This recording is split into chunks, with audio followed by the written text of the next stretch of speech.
Мамлекет башчысы Бишкек ЖЭБинин имаратын жана жабдууларын көрүп, турбиналык жана буу казан цехтеринин иши, жылуулук борбордун машина залын жана башкаруу системасынын жаңы блокторун, лаборатория менен таанышып, анда эмгектенген кызматкерлер менен баарлашып, алардын иштөө шарттарына кызыкты. Белгилүү болгондой, Бишкек ЖЭБи стратегиялык маанидеги объект. Бир эле учурда борборду жылуулук менен камсыздаса, өлкөнүн түндүк аймагына электр кубатын берген негизги күч. Ишкана күнү-түн иштеп, жалпы электр керектөөнүн 1/10 бөлүгүн камсыз кылат. Анын өндүрүшү кышында максималдуу кубаттуулукта иштегенде, ири кес берген электр энергиясынын кубатына барабар.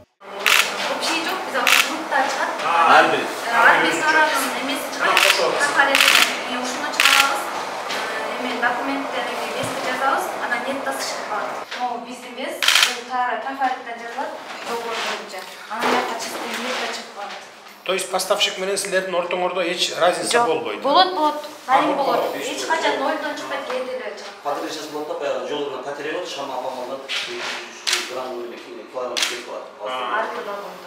Ошон үчүн минус алып чыгат. Эми ол жерде көрүнүспөй минус. Жетекчиликтин айтымында өткөн күз-кыш мезгилиндеги жылытууда Бишкек ЖЭБи электрдик өндүрүмдү жогорулатып, Токтогул суусак тагычындагы сууну үнөмдөөнү камсыз кыла алды.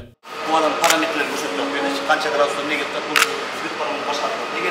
Жакка турган моментте келип калса жерден көрүнүп турат. Автоматика качтылар. Бар үчүн алдын алып турат.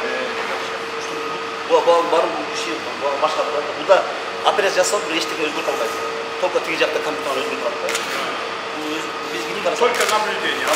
Өзгөртүш аңча. Анан мен деген балага кандай нерсе болсун деп айтып турат. Тигин алсаң көргөн деп айтып турат. Бул жерде туктап кетсең анда тиги экен да. Эчтеке нема болот, назардан. Человеческий фактор болот экен. Исключен. Автоматика. Киши жөнүндө наблюдение кылып, сигнал берет.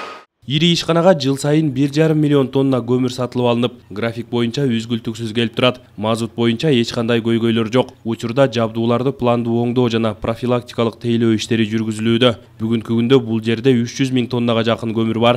Кара кеченин көмүрү, бул кара жыранын көмүрү импорттун жалтыраткан экен. Биягыда кара кеченин көмүрү. Ортосунда импорттуу көмүр.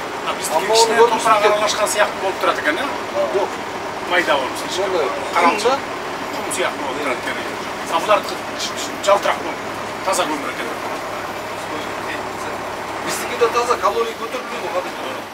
Адистердин айтымында жепке каалаган көмүр эле жагыла бербейт. Анткени сапатсыз көмүр жаратылышка да зыян. Ошол эле учурда казынага да. Көмүр канчалык сапаттуу болсо, чыгым ошончолук аз. Маселен, быйыл сапатты көзөмөлдөө күчөтүлгөндүктөн 100 000 тоннага аз көмүр жагылган. Сентябрдын ортосуна чейин Кудай буйрса запасыбыз бар. Былтыр 40 000 тонна калган. Уже котелдорду өчүрүп баштаганбыз да, уже угроза. Мунун астын лифтиги ленточный. Ошону алып келет да, түртөт да, астынан лента менен алып кетет. Астынан алып кетеби? Астынан алып. Былтыркы сезондо үнөмдөлгөн көмүр быйылкы жыл үчүн алына турган кара алтынды аз көлөмдө импорттоого өбөлгө болду. Мындан сырткары жепке жергиликтүү көмүрдү жага турган болсок, 260 миллион сомго жакын эконом болору күтүлүүдө. Көмүр канчалык жогору болгон сайын биз экономичный иштейбиз да. Анан эгерде биз азыр мына кара кечени полный использовать этсек, 261 000 сом экономияга чыгабыз. Мына азыркы существующий баа менен улардын коммерческий предложения биз 261 миллион сом экономияга чыгабыз.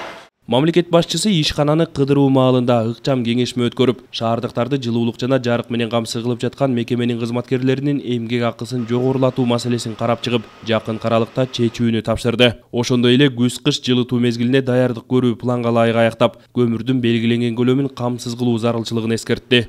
Амантор Шергазиев, Эсен Турабы Кеев, Ала Тоо 24.